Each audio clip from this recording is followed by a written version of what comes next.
Bonjour à tous, nous sommes à l'avenue Biecker, là où j'ai dessiné l'affiche de l'expo.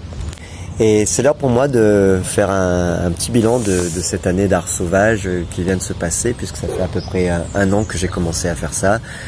Et de vous dire que la démarche qui a été la mienne, ça a été de me dire, puisqu'on n'aura jamais de retraite, ou puisqu'elle va tarder à venir, et puisque peut-être que au moment où on aura notre retraite, on sera trop vieux pour en profiter, pourquoi pas grâce à la sophrologie par exemple, ou au yoga, ou à la méditation, ou à tout ce qui est possible de prendre autour de nous, pourquoi ne pas se mettre dans une sorte de pré-retraite mentale et de vivre l'instant présent. Et c'est ce que j'ai décidé de faire avec mes dessins. Lorsque je suis venu ici, tout autour de Sémier, que ce soit au chemin Saint-Charles, à l'avenue de Biecker, que j'ai décidé d'aller avec un trait incisif pour saisir l'instant. Et peut-être ensuite rajouter un petit peu une mise en abîme avec moi-même.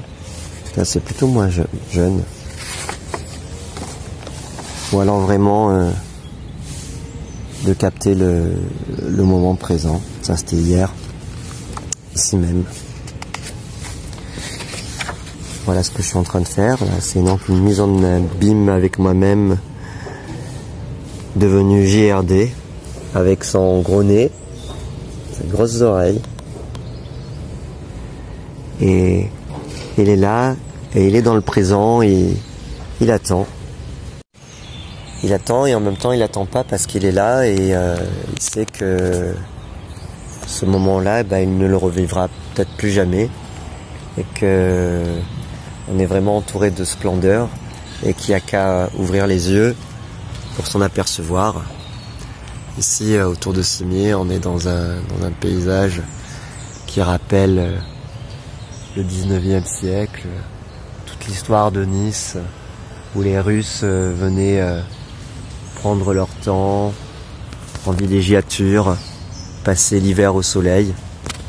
On a la chance d'habiter dans une carte postale, nous, à Nice. Et voilà, donc toute cette année, je suis sorti, j'ai fait mes dessins d'art sauvage, qui ne sont pas des croquis. Parce que les croquis, c'est une note. Là, c'est pas une note, c'est une ouverture focale intense et générale, qui fait un cadrage total de quelque chose d'important, de décisif, de décidé. Juste, on est là et on capte la splendeur. Et ensuite, arrivé à l'atelier, j'ai remis tout ça en musique, j'allais dire, en couleur. Et la couleur rajoute un paramètre essentiel. Et donc, il faut composer avec et essayer de ne pas abîmer ce moment précieux où on a senti les choses et où les choses, elles étaient là sans nous. Mais en même temps, s'il n'y avait pas un œil pour les regarder,